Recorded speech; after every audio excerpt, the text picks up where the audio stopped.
ಗುರುಗಳೇ ನಮಸ್ಕಾರ. ನಮಸ್ಕಾರ. ನಮಸ್ಕಾರ. ನಮಸ್ಕಾರ ಗುರುಗಳೇ, ಇತ್ತೀಚೆಗೆ ಒಂದು ಗ್ರಂಥವನ್ನು ನಾನು ಗಮನಿಸಿದೆ. ತಾವೇ ಒಂದು ವಾಟ್ಸಪ್ ಮೂಲಕ ಕಳಿಸಿದ್ರಿ. ಪಂಚಸೂತ್ರಾಣಿ ಅಂತಕ್ಕಂಥ ಒಂದು ಗ್ರಂಥ, ವೀರಶೈವ ಪಂಚಸೂತ್ರ. ಎಸ್, ಇದು ಒಂದು ವಿನೂತನ ಗ್ರಂಥ ಅಂತಂದೇಳಿ ಅದು ಬಿಡುಗಡೆ ಸಂದರ್ಭದಲ್ಲಿ ಅದನ್ನೊಂದು ಫೋಕಸ್ ಮಾಡಿದ್ರು. ಹೌದು. ಯಾಕಾಗಿ ವಿನೂತನ ಗ್ರಂಥ ಆಯ್ತದು? ಏನು ವಿಶೇಷ ಗ್ರಂಥದ್ದು? ಏನಂದರೆ ವೀರಶೈವದಲ್ಲಿ ಗೋತ್ರ ಸೂತ್ರಗಳೇನಿದೆಯೋ, ಗೋತ್ರಗಳು ಜನಗಳಿಗೆ ಹಾಗೋ ಹೀಗೋ ಗೊತ್ತು, ಸೂತ್ರಗಳ ಹೆಸರು ಕೂಡ ಗೊತ್ತು. ಆದರೆ ಸೂತ್ರಗಳ ರಹಸ್ಯ ಏನು ಅನ್ನೋದು ಯಾರಿಗೂ ಕೂಡ ಗೊತ್ತಿರಲಿಲ್ಲ. ಹೌದು ಹೌದು. ಆ ರಹಸ್ಯವನ್ನು ಲೋಕಕ್ಕೆ ಪರಿಚಯ ಮಾಡಿರ್ತಕ್ಕಂಥ ಕೃತಿ ವೀರಶೈವ ಪಂಚಸೂತ್ರಾಣಿ. Very good. ಹೀಗಾಗಿ ಅದು ತನ್ನದೇ ಆಗಿರ್ತಕ್ಕಂತಹ ವೈಶಿಷ್ಟ್ಯದಿಂದ ಕೂಡಿರೋ ಗ್ರಂಥ ಇದು. ಸೂತ್ರ ಅಂದ್ರೆ ಏನ್ ಗುರುಗಳೇ? ಇದ್ರ ಬಗ್ಗೆ ನಮಗೆ ಸರಿಯಾದ ಪರಿಕಲ್ಪನೆ ಇಲ್ಲ. ಗೋತ್ರದ ಬಗ್ಗೆ ಮಾಹಿತಿ ಇದೆ, ಸೂತ್ರದ ಬಗ್ಗೆ ನಮಗೆ ಮಾಹಿತಿಗಳೇ ಸ್ವಲ್ಪ ಕೊರತೆ ಇದೆ ಅಂತ ಅನಿಸ್ತಾ ಇದೆ ನನಗೆ. ಸಾಮಾನ್ಯವಾಗಿ ಸೂತ್ರಗಳು ಅಂದಾಗ ಸೂತ್ರದ ಲಕ್ಷಣಗಳನ್ನು ಶಾಸ್ತ್ರ ಗ್ರಂಥಗಳಲ್ಲಿ ಕೊಡ್ತಾರೆ. ಏನು ವಿಸ್ತೃತವಾಗಿ ಹೇಳೋದನ್ನ ಸಂಕ್ಷಿಪ್ತವಾಗಿ ಹೇಳೋದು ಅಂತ. ಅದು ಸಂಸ್ಕೃತದಲ್ಲೇ ಒಂದು ಶ್ಲೋಕ ಇದೆ. ಅಲ್ಪಾಕ್ಷರ ಮಸಂದಿಗ್ಧಂ ಸಾರವದ್ ವಿಶ್ವತೋಮುಖಂ ಅಸ್ಥೋಭ ಮನವದ್ಯಂಚ ಸೂತ್ರಂ ಸೂತ್ರವಿದೋ ವಿದುಹು ಎಂಬುದಾಗಿ. ಅಂದರೆ ಅಲ್ಪಾಕ್ಷರಂ ಅಸಂದಿಗ್ಧಂ ಅಂದರೆ ಕೆಲವು ಅಕ್ಷರಗಳಲ್ಲಿ ಅತ್ಯಂತ ಹಿರಿದಾಗಿರ್ತಕ್ಕಂತಹ ವಿಷಯವನ್ನು, ಅತ್ಯಂತ ವಿಸ್ತಾರವಾಗಿರ್ತಕ್ಕಂತಹ ವಿಷಯವನ್ನು ಕೆಲವು ಅಕ್ಷರಗಳಲ್ಲಿ ತತ್ವ ಸಿದ್ಧಾಂತವನ್ನು ಯಾವುದೇ ಸಂದೇಹಕ್ಕೆ ಅವಕಾಶ ಇಲ್ಲದೇ ಇರೋ ರೀತಿಯಲ್ಲಿ ಸಾರ ರೂಪದಲ್ಲಿ ಹಿಡಿದಿಡಲು ಅವಕಾಶ ಇರತಕ್ಕಂತಹ ಏನು ಒಂದು ವಿಶಿಷ್ಟವಾಗಿರ್ತಕ್ಕಂಥ ಸಾಹಿತ್ಯ ಇದೆಯಲ್ಲ, ಅದನ್ನ ಸೂತ್ರಗಳು ಎಂಬುದಾಗಿ ಕರೀತಾರೆ. ಅಂದ್ರೆ ವೀರಶೈವ ಸೂತ್ರಗಳು ಬೇರೆ, ಇನ್ನು ಅದರಂತೆ ಬೇರೆ ಸೂತ್ರಗಳು ಬಹಳಷ್ಟು ಇದಾವೆ ಅಂತ ಬೇಕಾದಷ್ಟಿದೆ. ಈಗ ನಾವು ಯೋಗ ಸೂತ್ರಗಳು ಹೇಳ್ತೀವಿ, ವ್ಯಾಕರಣ ಸೂತ್ರಗಳು ಅಂತ ಹೇಳ್ತೀವಿ, ಹಾಗೆ ಮೀಮಾಂಸಾ ಸೂತ್ರಗಳು, ನ್ಯಾಯ ಸೂತ್ರಗಳು, ಇವೆಲ್ಲವೂ ಕೂಡ ಇದೆ. ಆದರೆ ವೀರಶೈವದ ಸೂತ್ರಗಳೇನಿದೆಯಲ್ಲ, ವೀರಶೈವದ ಸೂತ್ರಗಳದ ವಿಶೇಷತೆ ಏನಂದ್ರೆ ಇವು ಆದ್ಯ ಸೂತ್ರಗಳು ಅಂತಾನೆ ಕರೀತಾರೆ. ಎಲ್ಲ ಸೂತ್ರಗಳಿಗಿಂತಲೂ ಕೂಡ ಮೊಟ್ಟ ಮೊದಲನೆಯ ಸೂತ್ರಗಳಿವು ಅಂತ. ಪ್ರಥಮ ಸೂತ್ರಗಳು. ಆದ್ಯ ಅಂದ್ರೆ ಮೊದಲನೇದು. ಯಾವ್ಯಾವ ಗುರು ಆ ಸೂತ್ರಗಳು? ಏನು ಅವಳ ವೈಶಿಷ್ಟ್ಯತೆ ಏನು? ಈಗ ವೀರಶೈವದಲ್ಲಿ ಏನು ಪಂಚಸೂತ್ರಗಳು, ಯಾಕೆ ಗ್ರಂಥನೇ ತಿಳಿಸೋ ರೀತಿಯಲ್ಲಿ ಏನು ಪಂಚಗೋತ್ರಗಳು, ಪಂಚಸೂತ್ರಗಳು, ಪಂಚಪೀಠಗಳು. ಈ ಪಂಚಪೀಠಗಳಿಗೆ ಪಂಚಗೋತ್ರಗಳು, ಪಂಚಸೂತ್ರಗಳು ಸಂಬಂಧಿಸಿರ್ತಕ್ಕಂತಹದ್ದು. ಯಾವುದು?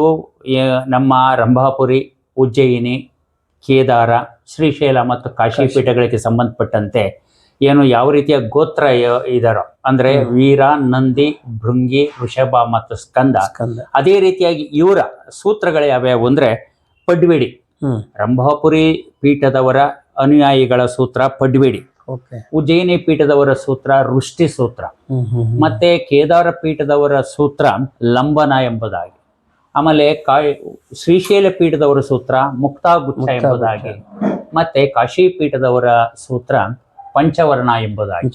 ಪಂಚವರ್ಣ ಇವು ಪಂಚಸೂತ್ರಗಳು. ಅದು ಅಂದ್ರೆ ಈ ಸೂತ್ರ ಗೋತ್ರ ಪುರುಷರಂತೂ ಕ್ಷೇತ್ರ ಪಾಲಕರಾಗಿ ನಾಯಕರಾಗಿ ಇರ್ತಾರೆ.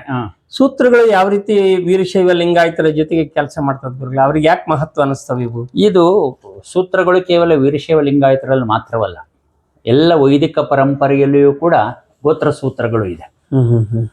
ವೈದಿಕ ಪರಂಪರೆಯವರು ಗೋತ್ರ ಸೂತ್ರಗಳನ್ನ ಎಲ್ಲ ಅಶುಭಾಶುಭ ಕಾರ್ಯಗಳನ್ನ, ಪೂಜಾ ಪುನಸ್ಕಾರಗಳನ್ನ ಮಾಡೋ ಸಂದರ್ಭದಲ್ಲಿ ತಪ್ಪದೇ ಬಳಸೋದು ನಮ್ಮೆಲ್ರಿಗೂ ಕೂಡ ಗೊತ್ತಿರ್ತಕ್ಕಂತಹದ್ದು. ಆದ್ರೆ ವೀರಶೈವರಲ್ಲಿ ಏನಾಗ್ತಾ ಇದೆ ಅಂದ್ರೆ ಅದು ಸೂಕ್ತವಾಗಿರ್ತಕ್ಕಂತಹ ಮಾರ್ಗದರ್ಶನದ ಕೊರತೆ ಅಂತ ನನ್ನ ಅನಿಸಿಕೆ. ಹೆಂಗಂತೀರಿ? ನಾವು ಏನೋ ಈಗ ದೀಕ್ಷಾ ಕೊಡ್ತಕ್ಕಂತಹ ಗುರುಗಳು ಏನಿರ್ತಾರೋ ಅವರು ದೀಕ್ಷೆ ಕೊಡೋ ಸಂದರ್ಭದಲ್ಲಿ ಅವ್ರು ಹೇಳ್ಬೇಕಾಗತ್ತೆ. ಬೇರೆ ಸಮಾಜದಲ್ಲಿ ಏನಾಗುತ್ತೆ ಅಂದ್ರೆ ವೈದಿಕರಲ್ಲಿ ಗೋತ್ರಗಳು ಅಂದ್ರೆ ತಂದೆಯ ಗೋತ್ರ ಏನಿರುತ್ತಲ್ಲ, ಮೂಲ ಪುರುಷ ಋಷಿ ಗೋತ್ರದ ಪರಂಪರೆ. ಹೌದು. ಅಲ್ಲಿ ಗೋತ್ರ ಪುರುಷ ಅಂದ್ರೆ ಯಾರು ಅಂದ್ರೆ ಆ ವಂಶದ ಮೂಲ ಪುರುಷ. ಆದ್ರೆ ವೀರಶೈವರಲ್ಲಿ ಹಾಗಲ್ಲ. ವೀರಶೈವದಲ್ಲಿ ಯಾರು ದೀಕ್ಷೆ ಕೊಡ್ತಾನಲ್ಲ ಗುರು, ಏನು ಗುರುವಿನ ಗೋತ್ರವೇ ಏನು ಶಿಷ್ಯನ ಗೋತ್ರ. ಇದು ವಿಶೇಷ. ಇಲ್ಲಿ ವಿಶೇಷ ಅಲ್ಲಿ ಏನಾಗತ್ತೆ ಅಂದ್ರೆ ಅಲ್ಲಿ ಅವರು ಸಂಪ್ರದಾಯಬದ್ಧವಾಗಿ ವೈದಿಕ ಸಂಪ್ರದಾಯದಲ್ಲಿ ಗೋತ್ರ ಸೂತ್ರಗಳನ್ನ ತಮ್ಮ ಎಲ್ಲ ಆಚಾರ ವಿಚಾರಗಳಲ್ಲಿ ಪ್ರತಿನಿತ್ಯ ಅವರ ಸಂಧ್ಯಾ ವಂದನೆಯ ಸಂದರ್ಭದಲ್ಲಿ ಅಥವಾ ಯಾರಿಗೋ ಗುರು ಹಿರಿಗೆ ನಮಸ್ಕಾರ ಮಾಡೋ ಸಂದರ್ಭದಲ್ಲಿ ಅವಶ್ಯವಾಗಿ ಬಳಸ್ಕೊಳ್ತಾರೆ. ಮಹತ್ವ ಯಾಕೆ ಬಳಸಬಹುದು ಅದ್ರ ಮಹತ್ವ ಅಂದ್ರೆ ನಾವು ಇಂತಹ ಸತ್ಕುಲ ಪ್ರಸೂತ ಹೇಳ್ಕೊಳ್ಳೋದಕ್ಕೋಸ್ಕರ ಹೆಗ್ಗಳಿಕೆ ಅದು. ಆದ್ರೆ ವೀರಶೈವರಲ್ಲಿ ಅದು ಸೂಕ್ತವಾದ ಮಾರ್ಗದರ್ಶನದ ಕೊರತೆ ಅಂತ ನನಗನ್ನಿಸಿಕೆ. ಅದು ಎಷ್ಟೋ ಜನಗಳಿಗೆ ಇವತ್ತಿಗೂ ಕೂಡ ನೀವು ದೇವಸ್ಥಾನಗಳಿಗೆ ಹೋದಾಗ ಅಲ್ಲಿ ನಿಮ್ಮ ಗೋತ್ರ ಯಾವುದು ಅಂತ ಕೇಳ್ತಾರೆ ಸಹಜವಾಗಿ. ಅರ್ಚನೆ ಮಾಡೋ ಕಾಲದಲ್ಲಿ ಅಲ್ಲಿ ಅರ್ಚಕರು ಏನ್ ಹೇಳ್ತಾರೆ, ಬಹಳಷ್ಟು ಜನ ನಾನು ನೋಡ್ಬಿಟ್ಟಿದ್ದೀನಿ, ಅವ್ರು ಶಿವಗೋತ್ರ ಅನ್ನೋರೆ 90%. ಹೌದು ಹೌದು, ಶಿವಗೋತ್ರ ಅಂತ ಹೇಳ್ತಾರೆ, ರೇಣುಕೋಗೋತ್ರ ಅಂತ ಹೇಳೋರು ಹೇಳ್ತಾರೆ. ಆ ರೇಣುಕನ್ ಬಿಟ್ಟು ಮುಂದಕ್ಕೆ ಬರಲ್ಲ ಯಾರು. ಹೌದು ಹೌದು, ಎಲ್ಲೋ ಕೆಲವು ಇತ್ತೀಚಿನ ದಿನಮಾನಗಳಲ್ಲಿ ಸ್ವಲ್ಪ ಜಾಗೃತಿ ಉಂಟಾಗಿದೆ. ಆ ಜಾಗೃತಿ ಉಂಟಾಗಿ ಅದು ಸ್ವಲ್ಪ ಮಟ್ಟಿಗೆ ಇತ್ತೀಚಿನ ದಿನಮಾನಗಳಲ್ಲಿ ಬಳಕೆ ಆಗ್ತಾ ಇದೆ. ಅಂದ್ರೆ ಈ ಸೂತ್ರಗಳ ಮಹತ್ವ ಮತ್ತು ನಮ್ಮ ಪರಂಪರೆಯ ಮಹತ್ವವನ್ನ ಈ ಪಂಚಸೂತ್ರಾಣಿ, ವೀರಶೈವ ಪಂಚಸೂತ್ರಾಣಿ ಪುಸ್ತಕದಲ್ಲಿ ಹೆಂಗೆ ಹೆಣೆದು ಬಂದಿದೆ ಗುರುಗಳೇ? ಇಲ್ಲಿ ಏನಾಗಿದೆ ಅಂದ್ರೆ ಈ ಯಾರು ಈ ಗ್ರಂಥದ ಮೂಲ ವ್ಯವಸ್ಥೆ ಯಾಕೆ ಇದುವರೆಗೆ ನಮ್ಗೆ ಮಾಹಿತಿ ಇರಲಿಲ್ಲ. ಇದು ಈ ಪಂಚಸೂತ್ರಗಳು ಮತ್ತೆ ಗೋತ್ರಗಳದ ವಿಷಯ ಹಾಗೋ ಈಗೋ ನಮ್ಗೆ ಆಗಮಗಳ ಮಾಹಿತಿ ಇತ್ತು ಇದೆ. ಆದ್ರೆ ಸೂತ್ರಗಳ ಬಗ್ಗೆ ಕೇವಲ ಗೋತ್ರ ಸೂತ್ರ ಪಟದಲ್ಲಿ ಮಾತ್ರ ಹೆಸರುಗಳು. ಹೌದು ಹೌದು, ಅದರ ಬಗ್ಗೆ ಹೆಚ್ಚಿನ ಮಾಹಿತಿ ಇರಲಿಲ್ಲ. ಆದ್ರೆ ಇದಕ್ಕೆ ಸಂಬಂಧಪಟ್ಟಂತೆ ಕಾಶಿ ಪೀಠದ ಏನು ಸೂತ್ರ ಇದೆಯೋ, ಯಾವುದು ಪಂಚವರ್ಣ ಸೂತ್ರಕ್ಕೆ ಸಂಬಂಧಪಟ್ಟಂತೆ ಏನು ಹೂಲಿಯ ಸಿದ್ಧನಂಜೇಶ ಶಿವಾಚಾರ್ಯ ಎಂಬತಕ್ಕಂಥವರು ಏನ್ ಮಾಡಿದ್ದಾರೆ ಅಂದ್ರೆ ವಿಸ್ತೃತವಾಗಿ ಅವರು ಅದಕ್ಕೆ ವ್ಯಾಖ್ಯಾನವನ್ನ ಬರೆದಿದ್ದಾರೆ. ಪಂಚವರ್ಣ ಮಹಾಸೂತ್ರ ಭಾಷ್ಯಂ ಅಂತೇಳಿ ಬರೆದಿದ್ದಾರೆ. ಅದು ಆ ಗ್ರಂಥದ ಹಸ್ತ ಪ್ರತಿ ಕಾಶಿಯ ಜಂಗಮವಾಡಿ ಮಠದಲ್ಲಿರ್ತಕ್ಕಂತಹ ಗ್ರಂಥಾಲಯದಲ್ಲಿ ಇತ್ತು. ನಮ್ಮ ಈಗಿನ ವರ್ತಮಾನ ಜಗದ್ಗುರುಗಳಾಗಿರ್ತಕ್ಕಂತಹ ಡಾಕ್ಟರ್ ಚಂದ್ರಶೇಖರ ಶಿವಾಚಾರ್ಯ ಮಹಾಸ್ವಾಮೀಜಿಯವರ ದೃಷ್ಟಿಗೆ ಬಿದ್ದು ಅದನ್ನು ಆಮೂಲಾಗ್ರವಾಗಿ ಅವರ ಪರಿಶೀಲನೆ ಮಾಡಿದ್ದಾರೆ ತಮ್ಮ ಪೀಠಕ್ಕೆ ಸಂಬಂಧಪಟ್ಟ ಕಾರಣ. ಹೌದು. ಆಗ ಅದನ್ನೆಲ್ಲ ಅದರ ರಹಸ್ಯವನ್ನು ಕೂಡ ಅವರು ಓದಿಕೊಂಡವ್ರು ಏನ್ ಮಾಡಿದ್ದಾರೆ ಅಂದ್ರೆ ಕಾಶಿಯ ವಿದ್ವಾಂಸರುಗಳಿಂದ ಅದನ್ನ ಹಿಂದಿ ಭಾಷೆ ಸಮೇತವಾಗಿ ಅನುವಾದಿಸಿ ಅದನ್ನ ಪೀಠದಿಂದ ಅವರು ಶೈವ ಭಾರತಿ ಸುಶೋಧ ಪ್ರತಿಷ್ಠಾನದಿಂದ ಪ್ರಕಟಣೆ ಮಾಡಿದ್ದಾರೆ. ಆಮೇಲೆ ಅದನ್ನ ಅವರೆಲ್ಲ ಓದಿದ್ಮೇಲೆ ಅವ್ರ ತಲೆಯಲ್ಲಿ ಅದು ಗುಂಗಿತಂತ ಆಯ್ತು. ಯಾವಾಗಲೂ ಕೂಡ ಏನು ಒಂದು ಪೀಠದ ಏನು ಸೂತ್ರದ ವಿಸ್ತೃತ ವಿವರಣೆ ಮಾತ್ರ ಇದೆ, ಉಳಿದದ್ದೆಲ್ಲ ಎಲ್ಲಿದೆ ಏನು. ಅವರು ಏನು ವೀರಶೈವ ಸಿದ್ಧಾಂತದ ತುಂಬಾ ಶ್ರೇಷ್ಠ ವಿದ್ವಾಂಸರಾಗಿರೋ ಕಾರಣದಿಂದ, ಆಳವಾಗಿರ್ತಕ್ಕಂಥ ಅಧ್ಯಯನ ಇರೋದ್ರಿಂದ ಈ ರಹಸ್ಯಗಳೆಲ್ಲವೂ ಕೂಡ ಏನಾಯ್ತು ಅಂದ್ರೆ ನಮ್ಮ ಶಿವಾಗಮಗಳು, ಉಪನಿಷತ್ತುಗಳು, ಸಿದ್ಧಾಂತ ಶಿಖಾಮಣಿ ಮೊದಲಾಗಿರ್ತಕ್ಕಂಥ ವೀರಶೈವ ಗ್ರಂಥಗಳಲ್ಲಿ ಚೆದರೋಗಿದೆ ಅದೆಲ್ಲ ಅನ್ನೋದು ಅವರ ರಹಸ್ಯ ಗೊತ್ತಾಯ್ತು ಅವ್ರಿಗೆ. ಆ ರಹಸ್ಯ ಗೊತ್ತಾದ್ರೆ ಏನಾಯ್ತು ಅಂದ್ರೆ ಅದನ್ನ ಅವರು ಕಾರ್ಯರೂಪಕ್ಕೆ ತರಬೇಕು, ನಾವು ಗ್ರಂಥವನ್ನು ರಚನೆ ಮಾಡಬೇಕು ಅನ್ನೋದು ಅವರಿಗೆ ಮನಸ್ಸಿನಲ್ಲಿದ್ರು ಕೂಡ ಅವರ ಸಮಯಾಭಾವ ಅದನ್ನ ಅವರಿಗೆ ಮಾಡೋದಕ್ಕಾಗ್ಲಿಲ್ಲ. ಹಾಗೆ ಉಳ್ಕೊಂಡ್ಬಿಟ್ಟಿತ್ತು ಅದು. ಯಾವಾಗ ಜಗತ್ತಿಗೆ ಕರೋನಾ ಮಹಾಮಾರಿ ಒಕ್ಕರಿಸ್ತಾ 2020ರಲ್ಲಿ ಅವರು ಕೂಡ ಗೃಹ ಬಂಧನಕ್ಕೆ ಒಳಗಾದ್ರಲ್ಲ, ಆ ಸಂದರ್ಭದಲ್ಲಿ ಅವರಿಗೆ ಪೀಠದಲ್ಲಿ ಅಲ್ಲೇನು ಭಕ್ತರಿಲ್ಲ, ಮತ್ತೊಬ್ರಿಲ್ಲ, ಅವರಿಗೆ ಪೂಜೆ ಮಾಡೋದು ಬಿಟ್ರೆ, ಪೂಜಾ ಪ್ರಸಾದ ಬಿಟ್ರೆ ಬೇರೆ ಏನು ಕೆಲಸ ಇರಲ್ಲ. ಆ ಸಂದರ್ಭದಲ್ಲಿ ಅವ್ರು ಚಿಂತನೆ ಮಾಡೋದಕ್ಕೆ ಇಟ್ಕೊಂಡು ಕುಳಿತುಕೊಂಡು ಏನ್ ಮಾಡ್ತಾರೆ ಅಂದ್ರೆ ಅವರು ಒಂದೊಂದು ಸೂತ್ರದ ಬಗ್ಗೆ ಚಿಂತನೆ ಮಾಡಿ ಅಧ್ಯಯನ ಮಾಡ್ತಾ ಮಾಡ್ತಾ ಮಾಡ್ತಾ ಅವ್ರೇನ್ ಮಾಡ್ತಾರೆ, ಇದನ್ನ ನಾನು ಯಾಕೆ ಬರೀಬಾರದು ಅಂತ ಹೇಳಿ ಅವರು ಆರಂಭ ಮಾಡ್ಕೊಳ್ತಾರೆ. ಅವರು ಪ್ರಪ್ರಥಮವಾಗಿ ಅವರು ಸಂಸ್ಕೃತದಲ್ಲಿ ಅವರು ಪ್ರಕಾಂಡ ಪಂಡಿತರಾದ್ರು ಕೂಡ ಛಂದೋಬದ್ಧವಾಗಿ ಅವ್ರು ಬರೆದಿರ್ಲಿಲ್ಲ. ಶ್ಲೋಕ ರೂಪದಲ್ಲಿ ಅವ್ರ ಪದ್ಯ ರೂಪದಲ್ಲಿ ಅವರು ಬರವಣಿಗೆ ಮಾಡಿರ್ಲಿಲ್ಲ. ಅಲ್ಲಿವರೆಗೂ ಪ್ರಪ್ರಥಮವಾಗಿ ಅವರು ಅನುಷ್ಠುಪ್ ಛಂದಸ್ಸಿನಲ್ಲಿ ಅವರು ರಚನೆ ಮಾಡೋದಕ್ಕೆ ಆರಂಭ ಮಾಡ್ತಾರೆ. ಅವರು ಅನುಷ್ಠುಪ್ ಛಂದಸ್ಸಿನಲ್ಲಿ ಬರೀತಾ ಬರೀತಾ ಒಂದೊಂದು ಪೀಠದ ಅವ್ರಿಗೆ ಅಧ್ಯಯನ ಆಳವಾಗಿರೋದ್ರಿಂದ ಏನಾಗುತ್ತೆ ಅಂದ್ರೆ ಆಯಾ ಸೂತ್ರಕ್ಕೆ ಸಂಬಂಧಪಟ್ಟಂತಹ ವಿಷಯವನ್ನು ಬರ್ಕೊಂಡು ಹೋಗಿ ಅದೇನಾಗುತ್ತೆ ಅಂದ್ರೆ 13 ಅಧ್ಯಾಯಗಳಿಗೆ ವಿಸ್ತೃತವಾಗಿ ಬೆಳ್ಕೊಂಡು ಹೋಗುತ್ತೆ. 13 ಅಧ್ಯಾಯಗಳು ಸುಮಾರು 2594 ಶ್ಲೋಕಗಳಿದೆ ಆ ಗ್ರಂಥದಲ್ಲಿ, 13 ಅಧ್ಯಾಯಗಳು. ಈ ಗ್ರಂಥ ಪ್ರಕಟ ಆಗಿ ಈಗ ಸಾಮಾನ್ಯ ಜನರಿಗೆ ತಿಳುವಳಿಕೆ ಆಗುವಂತ ರೀತಿ ಒಳಗೆ ಈ ಗ್ರಂಥದ ಮಹತ್ವ ಬರುತ್ತೆ. ಯಾಕಂದ್ರೆ ಇದುವರೆಗೂ ನಮಗೆ ನನ್ನಾದಿಯಾಗಿ ಸೂತ್ರಗಳ ಬಗ್ಗೆ ವಿಸ್ತೃತ ಮಾಹಿತಿಗಳಿರ್ಲಿಲ್ಲ ನಮ್ಗೆ. ಹೌದು. ನಾವು ಏನೋ ಗೋತ್ರ ಪುರುಷರಂದ್ರೆ ಕ್ಷೇತ್ರ ಪಾಲಕರಾಗಿರ್ತಾರೆ, ಅವರು ಧರ್ಮದ ನಿಯಮಗಳನ್ನ ಪಾಲನೆ ಮಾಡ್ಕೊಂಡು ಹೋಗುವಂತಲ್ಲ, ಅದರ ನೀತಿ ನಿಯಮಗಳನ್ನ ಪ್ರಬೋಧಿಸ್ತಾರೆ ಅಂತ ತಿಳ್ಕೊಂಡಿದ್ವಿ. ಆದ್ರೆ ಈ ಸೂತ್ರಗಳ ಮಹತ್ವಗಳು ನಮಗೆ ಗೊತ್ತಿರ್ಲಿಲ್ಲ. ಆದ್ರೆ ಸೂತ್ರಗಳ ಬಗ್ಗೆ ಮಾಹಿತಿ ಇತ್ತು, ಹೆಸರಷ್ಟೇ. ಅದರ ಒಳಗಿನ ಮಹತ್ವಗಳು ಅದರ ವಿಸ್ತೃತ ಗೊತ್ತಿರ್ಲಿಲ್ಲ. ಈ ಗ್ರಂಥ ಅದನ್ನ ಏನ್ ಪ್ರತಿಪಾದನೆ ಮಾಡಿದ್ದಾರೆ, ಯಾಕಿದು ಇಲ್ಲಿ 13 ಅಧ್ಯಾಯಗಳ ಇರತಕ್ಕಂಥ ಈ ಗ್ರಂಥದಲ್ಲಿ ಏನಾಗುತ್ತೆ ಅಂದ್ರೆ ಮೊದಲನೇ ಅಧ್ಯಾಯದಲ್ಲಿ ಅವರು ಈ ಉದ್ದೇಶ ಪ್ರಕರಣ ಅಂತಾನೆ ಕರೀತಾರೆ ಅವರು ಮೂಲದಲ್ಲಿ. ಮೊದಲನೇ ಅಧ್ಯಾಯದಲ್ಲಿ ಉದ್ದೇಶ ಪ್ರಕರಣದಲ್ಲಿ ಅವರು ಏನ್ ಮಾಡ್ತಾರೆ ಅಂದ್ರೆ ಈ ಪಂಚಪೀಠಾಧೀಶ್ವರ ರೇಣುಕಾದಿ ಪಂಚಾಚಾರ್ಯರು ಯುಗ ಯುಗಗಳಲ್ಲಿಯೂ ಕೂಡ ಅವರು ಸೋಮೇಶ್ವರಾದಿ ಪಂಚಲಿಂಗಗಳಿಂದ ಅವತರಿಸ್ತಕ್ಕಂತಹ ಬರೋ ವಿಷಯವನ್ನು ಹೇಳಿ ಯಾವ ಯಾವ ಆಚಾರ್ಯರು ಯಾರ್ಯಾರನ್ನ ನಿಮಿತ್ತ ಮಾಡಿಕೊಂಡು ಈ ಸೂತ್ರಗಳನ್ನ ಬೋಧನೆ ಮಾಡಿದ್ರು ಅನ್ನೋದನ್ನ ಉದ್ದೇಶ ಪ್ರಕರಣದಲ್ಲಿ ಹೇಳ್ತಾರೆ. ಜಗದ್ಗುರುಗಳು ಅವರು ಅದನ್ನ ಯಾರ್ಯಾರಿಗೆ ಯಾವ್ಯಾವ್ರು ಹೇಳಿದ್ರು ಅಂತ ಹೇಳಿ.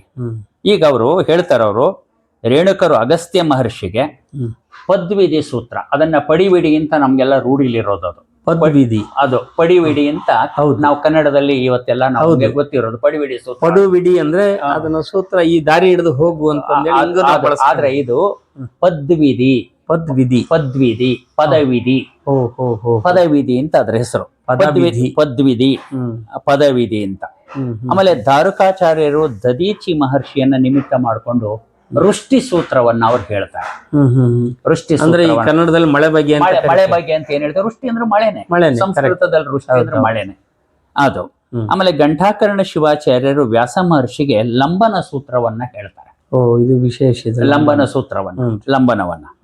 ಧೇನುಕರ್ಣ ಶಿವಾಚಾರ್ಯರು ಸಾನಂದ ಮಹರ್ಷಿಗೆ ಮುಕ್ತಾಗುಚ್ಛ ಸೂತ್ರವನ್ನ ಹೇಳ್ತಾರೆ. ಮುತ್ತಿನ ಕಂತೆ ಮುತ್ತಿನ ಕಂತೆ ಮಠಗಳು ಅಂತ ಬೆಂಗಳೂರಿನಲ್ಲೂ ಕೂಡ ಒಂದು ಅಕ್ಕಿಪೇಟೆ ಭಾಗದಲ್ಲಿ ಇದೆ ಮುತ್ತಿನ ಕಂತೆ. ಬಹಳ ಕಡೆಗೆ ಇದಾವೆ. ಇಲ್ಲಿ ಬೆಂಗಳೂರಿನಲ್ಲೂ ಕೂಡ ಇತ್ತು, ನನಗೂ ಕೂಡ ಗೊತ್ತಿದೆ. ಈಗೆಲ್ಲ ಅದು ಆಯಾ ಕುಟುಂಬದವ್ರ ಪಾಲಾಗ್ಬಿಟ್ಟಿದೆ, ಆಸ್ತಿ ಎಲ್ಲ ಒಳ್ಳೆ ಜಾಗದಲ್ಲಿ ಇದ್ದದ್ದು ಅದು. ಇನ್ನೊಂದು ವಿಶ್ವಕರ್ಣ ಶಿವಾಚಾರ್ಯರು ದುರ್ವಾಸ ಮಹರ್ಷಿಯನ್ನ ನಿಮಿತ್ತ ಮಾಡಿಕೊಂಡು ಪಂಚವರ್ಣ ಸೂತ್ರವನ್ನ ಬೋಧನೆ ಮಾಡ್ತಾರೆ. ಪಂಚವರ್ಣ ಸೂತ್ರ. ಈಗ ಈ ಪಂಚಸೂತ್ರಗಳು ನಿರೂಪಣೆ ಮಾಡಿರ್ತಕ್ಕಂಥ ವಿಷಯವನ್ನ ಜಗದ್ಗುರುಗಳು ಆ ಕೃತಿಯಲ್ಲಿ ಹೇಳ್ತಾರೆ. ಜೀವೇಶೌ ಬಂಧ ಮೋಕ್ಷೌ ಚ ಜಗದ್ರೂಪಂ ತಥೈವ ಚ ಪಂಚೈತೆ ವಿಷಯ ಮುಖ್ಯಾಹ ಸೂತ್ರೇಣಾತ್ರ ನಿರೂಪಿತಾಹ. ಅವ್ರು ಹೇಳ್ತಾರೆ ಇಲ್ಲಿ ಪಂಚಸೂತ್ರಗಳು ನಿರೂಪಣೆ ಮಾಡತಕ್ಕಂತಹ ವಿಷಯ ಏನು? ಜೀವೇಶೌ ಏನು? ಜೀವ ಅಂದ್ರೆ ಜೀವಾತ್ಮ ಮತ್ತು ಪರಮಾತ್ಮ. ಜೀವ ಮತ್ತು ಈಶ ಅಂದ್ರೆ ಪರಮಾತ್ಮ. ಬಂಧ ಮೋಕ್ಷವು, ಬಂಧ ಮತ್ತು ಮೋಕ್ಷಗಳು. ಜಗದ್ರೂಪಂ ಜಗತ್ತಿನ ಸ್ವರೂಪ. ಪಂಚೈತೆ ವಿಷಯ ಮುಖ್ಯಾಹ.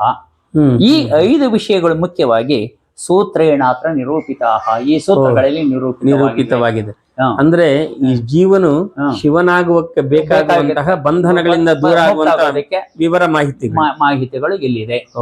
ಜಗತ್ತಿನ ಸ್ವರೂಪ ಅಂದ್ರೆ ಸೃಷ್ಟಿಯ ಸ್ವರೂಪ ಬರಬೇಕು. ಜೀವರಾಶಿಗಳು ಹೇಗೆ ಸೃಷ್ಟಿಯಾದೋ, ಯಾಕಂದ್ರೆ ಮಾನವನು ಕೂಡ ಒಬ್ಬ ಜೀವಯೇ ಆದ ಕಾರಣದಿಂದ ಅವನ ಸೃಷ್ಟಿಯ ರಹಸ್ಯ ಏನು, ಇಲ್ಲಿ ಬಂದ ಮೇಲೆ ಅವನಿಗೆ ಯಾಕೆ ಬಂಧ ಮೋಕ್ಷಗಳು ಯಾಕೆ ಉಂಟಾದು, ಬಂಧ ಯಾತಕ್ಕುಂಟಾಯ್ತು, ಅವನು ಆ ಬಂಧನದಿಂದ ಬಿಡುಗಡೆ ಮಾಡ್ಕೊಳ್ಳೋದಕ್ಕೆ ಇರತಕ್ಕಂಥ ಉಪಾಯಗಳೇನು, ಅವನ್ನೆಲ್ಲವನ್ನು ಕೂಡ ಕಂಡುಕೊಂಡು ಅಲ್ಲಿ ಜೀವಾತ್ಮ, ಈ ಏನು ಮನುಷ್ಯ ಭೂಮಂಡಲ ಜನ್ಮ ತಾಳ್ತಾನ ಅವನು ಜೀವಿ.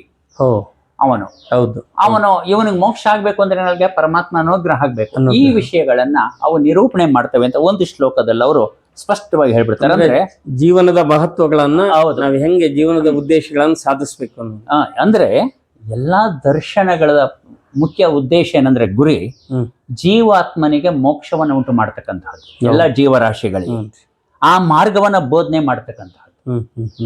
ಅದಕ್ಕೆ ದಾರ್ಶನಿಕರು ಏನ್ ಮಾಡ್ತಾರೆ ಅಂದ್ರೆ ಜೀವಾತ್ಮನ ಸ್ವರೂಪ, ಪರಮಾತ್ಮನ ಸ್ವರೂಪ, ಬಂಧ ಅಂದ್ರೆ ಪುನರಪಿ ಜನನಂ ಪುನರಪಿ ಮರಣ, ಸಂಸಾರ ಬಂಧ ಅಂತೀವಲ್ಲ, ಅದು ಸಂಸಾರ ಅಂದ್ರೆ ಇದು ಹುಟ್ಟು ಸಾವುಗಳು, ಮತ್ತೆ ಮತ್ತೆ ಹುಟ್ಟೋದು ಸಾವಯೋದು ಅದು. ಮತ್ತೆ ಮೋಕ್ಷ ಈ ಬಂಧನದಿಂದ ಬಿಡುಗಡೆ ಆಗ್ತಕ್ಕಂತಹ ಬಗೆ, ಮತ್ತೆ ಜಗತ್ತಿನ ಸ್ವರೂಪವನ್ನ ಎಲ್ಲಾ ದಾರ್ಶನಿಕರು ಕೂಡ ಚಿಂತನೆ ಮಾಡ್ತಾರೆ. ವೀರಶೈವ ಸಿದ್ಧಾಂತದಲ್ಲಿಯೂ ಕೂಡ ಜೀವಾತ್ಮನಿಗೆ ಲಿಂಗಾಂಗ ಸಾಮರಸ್ಯ ರೂಪ ಮೋಕ್ಷವನ್ನ ದೊರಕಿಸ್ಕೊಡ್ತಕ್ಕಂಥ ಉಪಾಯವನ್ನ ಏನ್ ಮಾಡ್ತಾರೆ ಅಂದ್ರೆ ಈ ಪಂಚಸೂತ್ರಗಳಲ್ಲಿ ಚಿಂತನೆ ಮಾಡಿರೋದು ನಮ್ಗೆ ಕಂಡು ಬರುತ್ತೆ. ಈಗ ನಮಗೆ ಈ ಸಂಕ್ಷಿಪ್ತವಾಗಿ ಹೇಳ್ಬೇಕಂದ್ರೆ ಈ ಪಡ್ವಿಡಿ ಸೂತ್ರಕ್ಕೆ, ಪದ್ವಿಡಿ ಅಥವಾ ಪದವಿಧಿ, ಪದ್ವಿಧಿ, ಈ ಸಾಮಾನ್ಯವಾಗಿ ನಾವಿಲ್ಲಿ ಪದವಿಧಿ ಪದ್ವಿಧಿ ನಿಯಮ. ಪರಮ ಪದವಿ ಅಂದ್ರೆ ಯಾವುದು? ಮೋಕ್ಷ, ಲಿಂಗಾಂಗ ಸಾಮರಸ್ಯ ರೂಪ ಮೋಕ್ಷ. ಅದನ್ನ ಪಡ್ಕೊಳ್ಳೋದಕ್ಕಿರ್ತಕ್ಕಂತಹ ನಿಯಮಗಳೇನು ಅನ್ನೋದನ್ನ ಪದ್ವಿಧಿ ಸೂತ್ರ ಹೇಳುತ್ತೆ. ಅವಕಾಶಗಳನ್ನ. ವೃಷ್ಟಿ ಸೂತ್ರ ಜಗತ್ತಿಗೆ ಬರ್ತಕ್ಕಂತಹ ಪ್ರತಿಯೊಬ್ಬ ಜೀವಾತ್ಮ ಅಂದ್ರೆ ನೀರಿನ ಮೂಲಕವೇ ಆಗಮಿಸ್ತಕ್ಕಂತಹ ಸೃಷ್ಟಿಯ ರಹಸ್ಯ. ಅಂದ್ರೆ ಎಲ್ಲ ಜೀವರಾಶಿಗಳ ಉತ್ಪತ್ತಿಗೆ ಏನು ವೃಷ್ಟಿಯೇ ಕಾರಣ. ವೃಷ್ಟಿ. ಆ ರಹಸ್ಯವನ್ನ ಬೋಧನೆ ಮಾಡತಕ್ಕಂತ ಲಂಬನ ಸೂತ್ರ. ಲಂಬನ ಅಂದ್ರೆ ಎತ್ತರಕ್ಕಿರೋದು, ಎಲ್ಲಕ್ಕಿಂತ ಎತ್ತರವಾಗಿರೋದು, ಅಥವಾ ಎಲ್ಲಕ್ಕಿಂತ ಬೃಹತ್ ಆಗಿರ್ತಕ್ಕಂಥದ್ದು ಯಾವ ಪರಮಾತ್ಮನ ಸ್ವರೂಪವನ್ನು ಹೇಳ್ತಕ್ಕಂಥದ್ದು. ಎಲ್ಲಕ್ಕಿಂತ ವಿಶ್ವತಶ್ಚಕ್ಷುರುತ, ವಿಶ್ವತೋಮುಖ, ವಿಶ್ವತೋ ಬಾಹುರುತ, ವಿಶ್ವತಸ್ಪಾತ್ ಅಂತ ಏನ್ ನಾವು ಹೇಳ್ತೀವಲ್ಲ, ಜಗದಗಲ ಮುಗಿಲಗಲ ಶರಣರು ಹೇಳ್ತಾರೆ ಅದೇ ಮಾತುಗಳನ್ನ ಕನ್ನಡದಲ್ಲಿ. ಅದು ಎಲ್ಲಕ್ಕಿಂತ ಅವನು ದೊಡ್ಡದಾಗಿರೋ ಲಂಬನ ಅಂದ್ರೆ ಎತ್ತರಕ್ಕಿರೋದು, ಉದ್ದವಾಗಿರೋದು, ದೊಡ್ಡದಾಗಿರೋದು ಎಲ್ಲಕ್ಕಿಂತಲೂ ಕೂಡ. ಇನ್ನು ಮುಕ್ತ ಗುಚ್ಛ ಅಂದ್ರೆ ಈ 36 ತತ್ವಗಳಿಂದ ನಿರ್ಮಾಣವಾಗಿರ್ತಕ್ಕಂತಹ ಜಗತ್ತೇನಿದೆಯಲ್ಲ, ಪ್ರಪಂಚ, ವೀರಶೈವ ಸಿದ್ಧಾಂತವು ಕೂಡ 36 ತತ್ವಗಳನ್ನ ಅಂಗೀಕಾರ ಮಾಡಿದೆ. ಈ ಜಗತ್ತನ್ನ, ಈ 36 ತತ್ವಗಳಿಂದ ನಿರ್ಮಾಣವಾಗಿರ್ತಕ್ಕಂಥ ಜಗತ್ತಿನ ಸ್ವರೂಪವನ್ನ ಏನು ಮುಕ್ತ ಗುಚ್ಛ ಅಂದ್ರೆ ಮುತ್ತಿನ ಗೊಂಚಲು ಅಂತ ಹೇಳಿ ಕರೆದಿದ್ದಾರೆ. ಅದನ್ನೇ ಮುತ್ತಿನ ಪೆಂಡೆ, ಮುತ್ತಿನ ಪೆಂಡೆ ಅಂತ ಕರೆಯೋದು. ಮುತ್ತಿನ ಪೆಂಡೆ ಅಂತ, ಮುತ್ತಿನ ಕಂತೆ, ಮುತ್ತಿನ ಕಂತೆ, ಮುತ್ತಿನ ಪೆಂಡೆ ಎಲ್ಲ. ಇನ್ ಪಂಚವರ್ಣ ಇದೆಯಲ್ಲ, ಪಂಚವರ್ಣ ಅಂದ್ರೆ 5 ವರ್ಣಗಳ ಸೂತ್ರ. ಯಾವುದು 5 ವರ್ಣಗಳು? ಶಿವ ಏವಾತ್ಮ ಅಂತ. ಶಿವ ಏವಾತ್ಮ, ಶಿವ ಏವ ಆತ್ಮ. ಅಲ್ಲಿ 6 ಆಗುತ್ತೆ ಬಿಡಿಸಾಗ, ಅಲ್ಲಿ ಏವಾತ್ಮ, ಅಲ್ಲಿ 5 ವರ್ಣಗಳು. ಅಂದ್ರೆ ನಲ್ಲಿ ಈ 5 ಅಕ್ಷರಗಳು ಶಿವನೇ ನಿಶ್ಚಿತವಾಗಿ ಆತ್ಮ ಎಂಬುದಾಗಿ ಹೇಳೋದ್ರ ಮೂಲಕ, ಅಂದ್ರೆ ಈ ಜೀವಿಗಳು ನಾವೇನಿದೀವಲ್ಲ ಬೇರೆ ಏನೂ ಅಲ್ಲ, ನಾವು ಕೂಡ ಶಿವನ ಅಂಶವೇ. ಆದ್ರೆ ಯಾತಕ್ಕೆ ಶಿವನಿಗೆ ಸರ್ವಜ್ಞತ್ವ, ಸರ್ವಕರ್ತೃತ್ವ ಇತ್ಯಾದಿಗಳಿದೆ, ನಮ್ಮಲ್ಲಿ ಏನಾಗಿದೆ ಅಲ್ಪತ್ವ, ಕಿಂಚಿಜ್ಞತ್ವ, ಕಿಂಚಿತ್ ಕರ್ತೃತ್ವ ಶಕ್ತಿಗಳು ಯಾಕೆ ಅನ್ನೋ ಪ್ರಶ್ನೆ ಬರುತ್ತೆ. ಇವೆಲ್ಲ ಪ್ರಶ್ನೆಗಳು ಬಂದಾಗ ಏನಕ್ಕೆ ನಾವೆಲ್ಲ ಸಂಸಾರ ಬಂಧನದಲ್ಲಿ ತಗಲಾಕೊಂಡ್ಬಿಟ್ಟಿದ್ವಿ. ಇದಕ್ಕೆ ಕಾರಣ ಏನು? ಅನಾದಿಯಾಗಿರ್ತಕ್ಕಂತಹ ತ್ರಿವಿಧ ಮಲಗಳಿಂದ ಜೀವಾತ್ಮರು ಆವೃತವಾಗಿರುವ ಕಾರಣದಿಂದ ಅವರು ಪರಮಾತ್ಮನ ಅಂಶವೇ ಆಗಿದ್ರು ಕೂಡ ನಾವು ಪರಮಾತ್ಮ ಅನ್ನೋದನ್ನು ಅವರಿಗೆ ಜ್ಞಾಪಕ ಬರ್ತಾ ಇರೋದಿಲ್ಲ. ಇದನ್ನು ಬಿಡುಗಡೆ ಮಾಡ್ಕೊಂಡು ಏನ್ ಮಾಡಿದ್ದಾರೆ ಅಂದ್ರೆ, ವೀರಶೈವ ಆಚಾರ್ಯರಂತೆ ಬೇರೆ ಆಚಾರ್ಯರು ಮಾಡಿದ್ದಾರೆ. ವೀರಶೈವ ಆಚಾರ್ಯರು ಕೂಡ ಈ ಸಂಸಾರ ಬಂಧನದಿಂದ, ಅಂದ್ರೆ ಹುಟ್ಟು ಸಾವುಗಳ ಚಕ್ರ ಏನಿದೆಯಲ್ಲ, ವಿಷವರ್ತುಲದಿಂದ ಬಿಡುಗಡೆ ಮಾಡ್ಕೊಳ್ಳೋದಕ್ಕೋಸ್ಕರ ಅವ್ರೇನ್ ಮಾಡಿದ್ದಾರೆ ಅಂದ್ರೆ ವೀರಶೈವ ಸಿದ್ಧಾಂತವನ್ನ ರೂಪಣೆ ಮಾಡಿ. ಹೀಗಾಗಿ ವೀರಶೈವ ಸಿದ್ಧಾಂತ ಈ 5 ತತ್ವಗಳ ಭದ್ರ ಬುನಾದಿಯ ಮೇಲೆ ಕಟ್ಟಿರ್ತಕ್ಕಂತಹ ಸೌಧ ಇದು ವಿಶೇಷವಾಗಿ. ಈಗ ಗುರುಗಳ, ಈಗ 3 ಮಲಗಳು ಅಂತ ಹೇಳಿದ್ರಿ. ಆ ಮಲಗಳು ಯಾವ್ಯಾವು ಮತ್ತೆ ಯಾವ ಸ್ವರೂಪದಲ್ಲಿ ಜೀವಾತ್ಮನ ಜೊತೆಗಿರ್ತವೆ ಅಂತೀರಿ? ಅದು ಆಣವ ಮಲ, ಮಾಗೀಯ ಮಲ ಮತ್ತೆ ಕಾರ್ಮಿಕ ಮಲ. ಅವು ಏನಿಲ್ಲ, ಇಚ್ಛಾಶಕ್ತಿ, ಜ್ಞಾನಶಕ್ತಿ, ಕ್ರಿಯಾಶಕ್ತಿ ಅಂತ ನಾವೇನೋ 3 ಶಕ್ತಿಗಳನ್ನ ಹೇಳ್ತೀವಲ್ಲ, 3 ಶಕ್ತಿಗಳ ಸಂಕೋಚ ರೂಪ. ಅವು ಸಂಕುಚಿತವಾದ ಇಚ್ಛಾಶಕ್ತಿಯ ಸಂಕೋಚವೇ ಏನು ಆಣವ ಮಲ. ಜ್ಞಾನಶಕ್ತಿಯ ಸಂಕೋಚವೇ ಮಾಯಿ ಮಲ. ಆಮೇಲೆ ಜ್ಞಾನಶಕ್ತಿ, ಇಚ್ಛಾ ಜ್ಞಾನ ಕ್ರಿಯಾಶಕ್ತಿಯ ಸಂಕೋಚವೇ ಮಾಯಿಯ ಮಲ, ಕಾರ್ಮಿಕ ಮಲ. ಇದು ಅಂದ್ರೆ ಇವುಗಳು ಹೋಗಲಾಡಬೇಕು ಅಂದ್ರೆ ಏನ್ ಮಾಡ್ಬೇಕು? ಮತ್ತೆ ನಾವು ಇಲ್ಲ, ಯಾವಾಗ ಅವನಿಗೆ ಜೀವಾತ್ಮ ಈ ತ್ರಿವಿಧ ಮಲಗಳಿಂದ ಆವೃತನಾಗಿರುವ ಕಾರಣದಿಂದ ಅವನು ತಾನು ಪರಮಾತ್ಮನ ಅಂಶವಾಗಿದ್ರು ಕೂಡ ನಾನು ಬೇರೆ ಪರಮಾತ್ಮ ಬೇರೆ ದ್ವೈತ ಭಾವನೆ ಅವನಿಗೆ ಯಾವಾಗಲೂ ಹಿಂದಿನ ಜನ್ಮದಲ್ಲಿ ಮಾಡಿರ್ತಕ್ಕಂತಹ ಪುಣ್ಯದ ಫಲದಿಂದ ಪರಶಿವನ ವಿಷಯದಲ್ಲಿ ಅವನಿಗೆ ಎಲ್ಲೋ ಒಂದು ಚೂರು ಭಕ್ತಿ ಉದಯವಾಗುತ್ತೆ. ಭಕ್ತಿ ಉದಯವಾದಾಗ ಏನ್ ಮಾಡ್ತಾನೆ ಅಂದ್ರೆ ಅವನು ವೀರಶೈವ ಗುರುವಿನ ಹುಡಿಕೊಂಡು ಹೋಗ್ತಾನೆ. ಹುಡಿಕೊಂಡು ಹೋದಾಗ ಗುರು ಏನ್ ಮಾಡ್ತಾನೆ ಅಂದ್ರೆ ಇವನಲ್ಲಿರ್ತಕ್ಕಂತಹ ಭಕ್ತಿಯನ್ನ ಪರೀಕ್ಷೆ ಮಾಡಿ, ಸುಮ್ಮನೆ ಅವನಲ್ಲ, ಅದನ್ನ ಶಕ್ತಿಪಾತ ಅಂತ ಹೇಳ್ತಾರೆ. ಶಕ್ತಿಪಾತ ಅಂತ ವೀರಶೈವ ಪರಿಭಾಷೆಯಲ್ಲಿ ಅದನ್ನ ಏನು ಶಕ್ತಿಪಾತದ ಚಿಹ್ನೆಗಳನ್ನ ಗುರುತಿಸಿ ತನ್ನಲ್ಲಿಗೆ ಬಂದಂತಹ ಶಿಷ್ಯನಿಗೆ ಏನ್ ಮಾಡ್ತಾನೆ ಅಂದ್ರೆ ಗುರು ಏನು ದೀಕ್ಷೆಯನ್ನ ಅನುಗ್ರಹ ಮಾಡ್ತಾನೆ. ಪರೀಕ್ಷೆ ಮಾಡ್ಬೇಕು, ಹಾಗೆ ಕೊಡುವಾಗಿಲ್ಲ. ಅಂದ್ರೆ ಒಂದು ಮುಕ್ತ ವ್ಯವಸ್ಥೆ ಇದೆಯಲ್ಲ ವೀರಶೈವರಲ್ಲಿ, ಯಾವುದೇ ಜಾತಿಯಲ್ಲಿ ಜನಿಸಿದಂತಹ ಸ್ತ್ರೀ ಪುರುಷರು ಎಲ್ಲರೂ ಕೂಡ ವೀರಶೈವ ಗುರುವಿನಿಂದ ದೀಕ್ಷೆಯನ್ನ ಪಡ್ಕೊಂಡು ಅವರು ಏನು ವೀರಶೈವರಾಗಬಹುದು, ಮೋಕ್ಷವನ್ನು ಪಡ್ಕೊಳ್ಬಹುದು, ಅವ್ರ ಸಾಧನೆ ಮಾಡ್ಕೊಂಡು ಹೋಗ್ಬೋದು ಅನ್ನೋದು ಇದೆಯಲ್ಲ. ಯಾರು ಬೇಕಾದ್ರೂ ಬರ್ಬೋದು. ಬಟ್ ಪ್ರಮುಖವಾಗಿರೋದೇನಂದ್ರೆ ಅವನಿಗೆ ಶಿವನಲ್ಲಿ ಭಕ್ತಿ ಉಂಟಾಗ್ಬೇಕು. ಆ ಭಕ್ತಿಯನ್ನ ಸುಮ್ಮನೆ ಬರ್ತಾ ಇದ್ದಾಗೆ ಕೊಡೋ ಹಾಗಿಲ್ಲ, ಪರೀಕ್ಷೆಗಳು ಗುರುವಾಗಿರ್ತಕ್ಕಂತಹವನು ಶಕ್ತಿಪಾತದ ಗೋಚರವಾಗುವವರೆಗೆ ಅಂತ ನಮಗೆ ಸಿದ್ಧಾಂತ ಶಿಖಾಮಣಿಕಾರರು ಹೇಳ್ತಾರೆ. 6 ತಿಂಗಳು ಅಥವಾ ಒಂದು ಶಕ್ತಿಪಾತದ ಚಿಹ್ನೆಗಳು ಗೋಚರವಾಗುವವರೆಗೆ ಪರಿಚಯ ಮಾಡಬೇಕು ಅಂತ. ನಮ್ಗೆ ಆಗಮಗಳೆಲ್ಲ ಅದನ್ನ 6 ವರ್ಷ 12 ವರ್ಷ ಅಂತ ಎಲ್ಲ ಹೇಳ್ತಾರೆ. ಅದನ್ನ ಚನ್ನಬಸವಣ್ಣವರು ಕೂಡ ಅದನ್ನ ಸಮರ್ಥನೆ ಮಾಡ್ತಾರೆ. ಒಂದು ವಚನದಲ್ಲಿ ಸಮರ್ಥನೆ ಮಾಡ್ತಾರೆ. ಅದು ಇದು ಈ ವಿಷಯಗಳೆಲ್ಲವೂ ಕೂಡ ಇಲ್ಲಿ ಈ ವ್ಯಾಪ್ತಿಯಲ್ಲಿ ಬರ್ತಕ್ಕಂಥ ವೀರಶೈವ ಪಂಚಸೂತ್ರಾಣಿ ಪುಸ್ತಕದಲ್ಲಿ ಎಲ್ಲ ಬರ್ತಾವ. ಅಂದ್ರೆ ಈ ಗ್ರಂಥವನ್ನ ಓದೋದ್ರಿಂದ ಅವರಿಗೆ ವೀರಶೈವದ ಬಗ್ಗೆ ಸರಿಯಾದ ಪರಿಕಲ್ಪನೆ ಬರ್ತದೆ. ಖಂಡಿತವಾಗ್ಲು ನಿಮ್ಗೆ ಅಷ್ಟಾವರಣಗಳ ವಿಷಯ ಇರ್ಬೋದು, ಪಂಚಾಚಾರ ಇರ್ಬೋದು, ಷಟ್ಸ್ಥಲಗಳ ವಿಷಯ ಇರ್ಬೋದು, ಆಮೇಲೆ ಇದ್ರ ಜೊತೆಗೆ ಶಿವನ ಸ್ವರೂಪ, ಶಿವ ಜೀವಾತ್ಮನ ಸ್ವರೂಪ, ಆಮೇಲೆ ಮೋಕ್ಷದ ಸ್ವರೂಪ, ಸಮಗ್ರ ವೀರಶೈವ ಸಿದ್ಧಾಂತದ ಪರಿಚಯ ಆಗುತ್ತೆ. ಇದೆಲ್ಲ ಅಡಕವಾಗಿರೋದಲ್ಲಿ ಈ 5 ಸೂತ್ರಗಳಲ್ಲಿ. ಅಂದ್ರೆ ಇದಕ್ಕೆ ಏನೇನು ಆಕಾರ ಗ್ರಂಥಗಳನ್ನು ಬಳಸಿ ಇದೊಂದು ಅದ್ಭುತವಾದ ಗ್ರಂಥವನ್ನ ಹೊರಗೆ ತಂದ್ರು ಅಂತ ಇದು ನಾನು ಈಗಾಗಲೇ ಹೇಳಿದ ರೀತಿಯಲ್ಲಿ ಜಗದ್ಗುರುಗಳು ಆ ಪಂಚವರ್ಣ ಸೂತ್ರ ಮಹಾಭಾಷ್ಯವನ್ನ ನೋಡಿದ್ಮೇಲೆ ಆ ಭಾಷ್ಯವನ್ನ ಹುಲಿಯ ಸದ್ದಾನಂದೇಶ ಶಿವಾಚಾರ್ಯ ರಚನೆ ಮಾಡಿರೋದನ್ನ ಅವ್ರ ತಲೆಯಲ್ಲಿ ಹೊಳಿತಾ ಹೋಯ್ತು.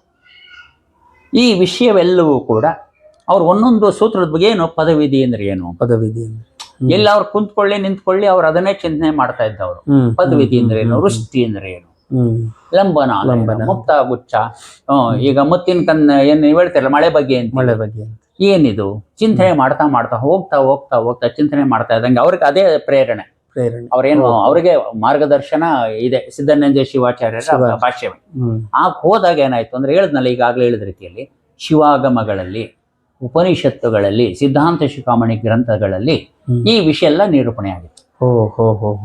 ಬೇರೆ ಬೇರೆ ಭಾಗದಲ್ಲಿ ಒಂದ್ ಕಡೆಗೆ ಬೇರೆ ಬೇರೆ ರೀತಿ. ಈಗ ಅಷ್ಟಾವರಣಗಳು ಅಂದ್ರೆ ಶಿವಯೋಗಿ ಶಿವಾಚಾರ್ಯ ಹೆಂಗೆ ಬೇರೆ ಬೇರೆ ಭಾಗಗಳಲ್ಲಿ ಸಿದ್ಧಾಂತ ಶಿಖಾಮಣಿ ಅಂತ ಮಾಡಿದ್ರು, ಹಾಗೇನೆ ಇದು ವೀರಶೈವ ಪಂಚಸೂತ್ರಾಣಿ ಅನ್ನುವಂತಹ ಶಿವಾಗಮಗಳಿಂದ ಮೊದಲುಗೊಂಡು ಸಿದ್ಧಾಂತ ಶಿಖಾಮಣಿ ಇರ್ಬೋದು, ಕ್ರಿಯಾಸಾರ ಇರ್ಬೋದು, ಶ್ರೀಕರ ಭಾಷೆ ಇರ್ಬೋದು, ಎಲ್ಲ ಪ್ರಾಚೀನ ವೀರಶೈವ ಗ್ರಂಥಗಳಿಂದ ಎಲ್ಲವನ್ನು ಕೂಡ ಅಧ್ಯಯನ ಮಾಡಿ ಅಲ್ಲಿಯ ಸಾರವನ್ನ ತಂದಿಟ್ರು. ಈ ಗ್ರಂಥ ಎಲ್ಲರೂ ಕೊಂಡ್ಕೊಳ್ಳಿಕ್ಕೆ ಅವಕಾಶ ಈಗಿದೆಯಾ? ಪ್ರತಿಗಳು ಎಲ್ಲಿ ಸಿಗ್ತವೆ? ಅದು ನನ್ನನ್ನ ಬೇಕಾದ್ರೆ ಸಂಪರ್ಕ ಮಾಡಿದ್ರು ಕೂಡ ಸಿಗ್ತವೆ. ಇಲ್ಲ ಅಂದ್ರೆ ನಿಮಗೆ ಗದಗ್ನಲ್ಲಿ ಸಿಗ್ತವೆ, ಗದಗಲ್ಲಿ ಸಿಗ್ತವೆ. ಅವ್ರನ್ನ ನಂಬರ್ ಇಲ್ಲ, ಪ್ರೆಸ್ ಅಲ್ಲ, ಜಗದ್ಗುರುಗಳದು ಇದಿದೆ ಅಲ್ಲಿ ಸಂಸ್ಕೃತ ಪಾಠಶಾಲೆ ಎಲ್ಲಿ ಗದಗ್ ಬೆಟಗೇರಿಯಲ್ಲಿ, ಅಲ್ಲಿ ನಿಮ್ಗೆ ಅದೆಲ್ಲ ಪುಸ್ತಕಗಳು ಸಿಗ್ತವೆ. ಅದು ಗುರುಸಿದ್ದಯ್ಯ ಅಂತ ಅಲ್ಲಿ ಪಾಠಶಾಲೆಯ ಅಧ್ಯಾಪಕ ಇದ್ದಾನೆ, ಅವನಿಗೆ ಅದ್ರ ಜವಾಬ್ದಾರಿ ಕೊಟ್ಟಿದ್ದಾರೆ. ಅದನ್ನ ನನ್ನನ್ನು ಸಂಪರ್ಕ ಮಾಡಿದ್ರೆ ಅದನ್ನ ಕಳಿಸ್ಕೊಡೋ ವ್ಯವಸ್ಥೆ ಮಾಡ್ಕೊಂಡು ನೇರವಾಗಿ ಸ್ವಲ್ಪ ರಿಯಾಯಿತಿ ದರದೊಳಗೆ ಇದನ್ನ ಜನರಿಗೆ ತಲುಪಬೇಕು ಅಲ್ಲ, ಆ ಉದ್ದೇಶದಿಂದಲೇ ಅದನ್ನ ನಾವು ಲೋಕಾರ್ಪಣೆಯಾದಾಗ ಅದನ್ನ ಅರ್ಧ ಬೆಲೆಗೆ ಕೊಟ್ಟು ಅದನ್ನ ಮತ್ತೆ ಪುಸ್ತಕದಲ್ಲಿ ಕಾಂಪ್ರಮೈಸ್ ಆಗಬಾರದು ಕ್ವಾಲಿಟಿ ಇಲ್ಲ ಕಾರಣದಿಂದ ಬೇರೆ ಬೇರೆ ಪಬ್ಲಿಷರ್ಸ್ ಮುಂದೆ ಬಂದ್ರು ಅದನ್ನ ಪ್ರಕಟ ಮಾಡ್ತೀವಿ ಅಂತ. ಆದ್ರೆ ಜಗದ್ಗುರುಗಳಲ್ಲಿ ನಾನು ವಿನಂತಿ ಮಾಡ್ಕೊಂಡು ಇಲ್ಲ ಬುದ್ಧಿ ಅವರೆಲ್ಲ ಹಿಂದೆ ಮಾಡಿದಂತ ಪುಸ್ತಕವನ್ನ ಗುಣಮಟ್ಟ ಚೆನ್ನಾಗಿಲ್ಲ, ಅದಕ್ಕೋಸ್ಕರ ನೀವು ಯಾವ ಸ್ಪಾನ್ಸರ್ಸ್ ತರಬೇಡಿ, ಅದನ್ನ ನೀವೇ ಮಾಡಿ ಅಂತ ಹೇಳಿ ಅವ್ರ ಪೂರ್ತಿ ವೆಚ್ಚವನ್ನ ಅವರೇ ಬರೆಸೋದು. ಯಾವುದೇ ಒಬ್ಬ ದಾನಿಯಿಂದ ಅದಕ್ಕೋಸ್ಕರ ಒಂದು ನಯ ಪೈಸನ್ನು ಸ್ವೀಕಾರ ಮಾಡಿಲ್ಲ ಜಗದ್ಗುರುಗಳು. ವಿಶೇಷ ಅದರ ಬೆಲೆಯನ್ನ ಸುಮಾರು ಅದಕ್ಕೆ ಖರ್ಚಾಗಿರೋದು ನೋಡಿದಾಗ ಸುಮಾರು 900 ರೂಪಾಯಿ ನಿಗದಿ ಮಾಡಬೇಕಾಗಿತ್ತು ನಿಯಮದ ಪ್ರಕಾರ.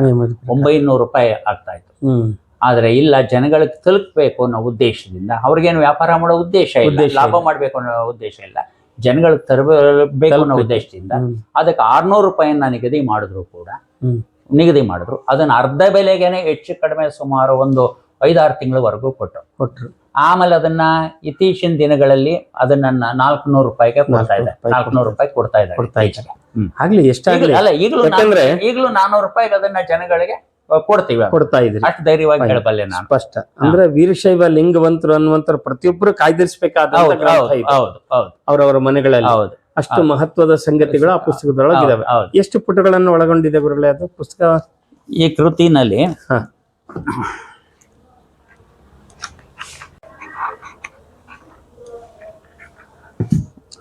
ಮೊದಲು ಪರಿಬಿಡಿಗೆ ಹೋಗ್ಬಿಟ್ರೆ ಟೆಕ್ಸ್ಟ್ ಇದರಲ್ಲಿ ಅನುವಾದ ಮತ್ತೆ ಟೆಕ್ಸ್ಟ್ 488 ಪುಟ ಇದೆ. ಪ್ರಿಲಿಮಿನರೀಸ್ ಅಲ್ಲಿಗೆ ಸುಮಾರು 74 ಪುಟ ಇದೆ. 562 ಪುಟದ ಗ್ರಂಥ ಇದು. 562 ಪುಟದ ಗ್ರಂಥ ಇದು. ಬೈಂಡ್ ಎಲ್ಲ ಚೆನ್ನಾಗಿದೆ, ರೆಟ್ಟಿನ್ ಬೈಂಡ್ ಮಾಡಿದ್ದಾರೆ.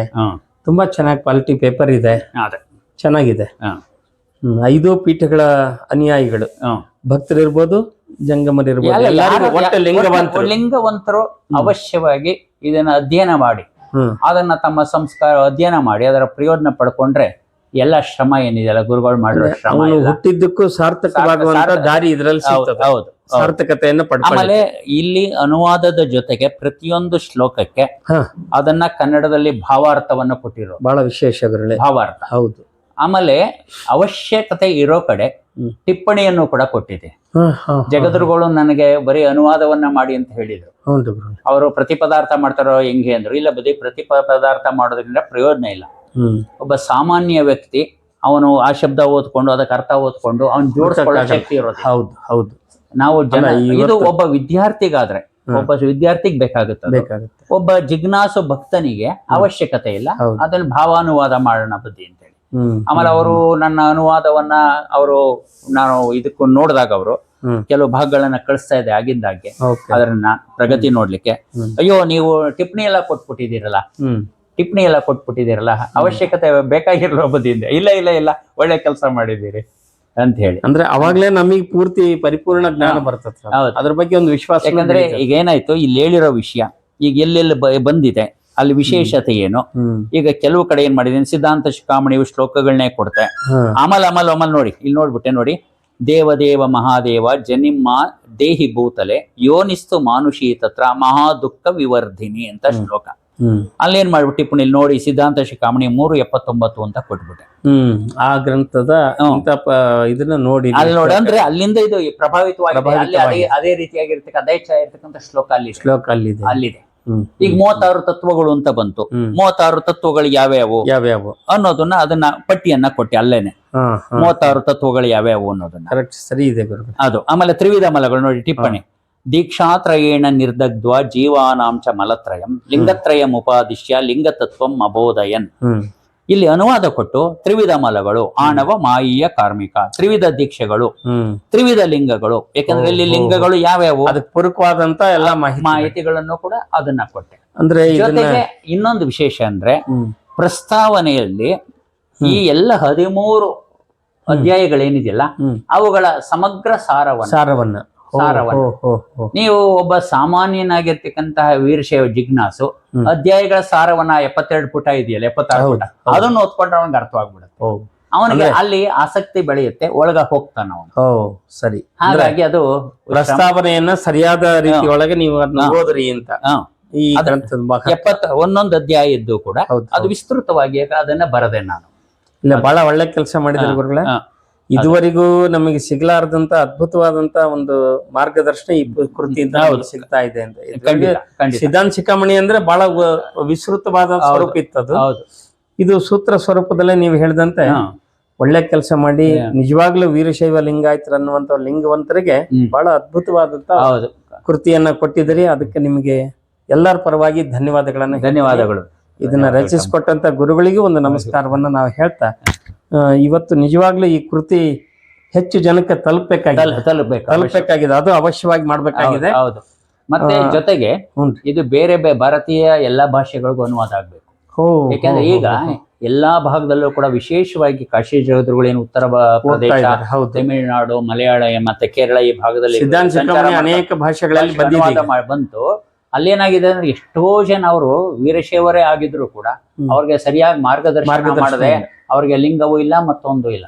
ಈಗ ಅವ್ರಿಗೆಲ್ಲ ಈಗ ಬೇಕಾದಷ್ಟು ಜನಕ್ಕೆ ಅವರು ಕೇರಳ ಇರ್ಬೋದು, ಉತ್ತರ ಪ್ರದೇಶ, ಹಿಮಾಚಲ್ ಪ್ರದೇಶ, ಹರಿಯಾಣ ಈ ಭಾಗದಲ್ಲೆಲ್ಲ ಸಹಸ್ರಾರು ಸಂಖ್ಯೆಯವರು ಈಗ ಅವ್ರಿಗೆ ಲಿಂಗ ದೀಕ್ಷೆಯನ್ನ ಪ್ರದಾನ ಮಾಡಿದ್ದಾರೆ ಗುರುಗಳು.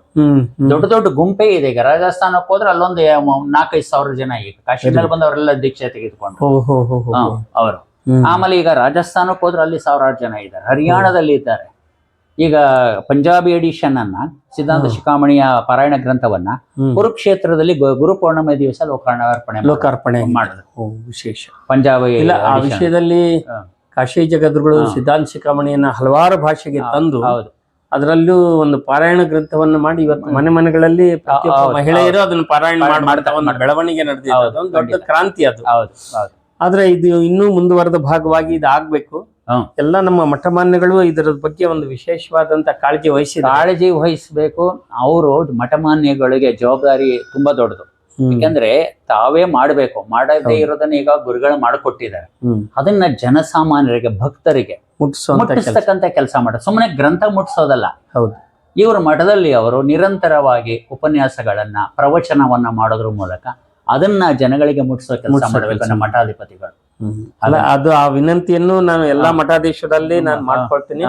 ಖಂಡಿತವಾಗ್ಲೂ ಇದೊಂದು ದೊಡ್ಡ ಕೆಲಸ. ಜೊತೆಗೆ ಈಗ ಗುರುಗಳು ಈಗಾಗಲೇ ಇದಕ್ಕೆ ಸಂಬಂಧಪಟ್ಟಂತೆ ಸಿದ್ಧಾಂತ ಶಿಖಾಮಣಿ ಪ್ರವಚನ ಪ್ರಭೆ ಏನಿದೆಯಲ್ಲ, ಹಾಗೆ ಈ ಗ್ರಂಥಕ್ಕೂ ವೀರಶೈವ ಪಂಚಸೂತ್ರಾಣಿ ಪ್ರವಚನ ಪ್ರಭೆ ಅಂತ ಗ್ರಂಥ ಈಗಾಗಲೇ ಸಿದ್ಧವಾಗಿದೆ.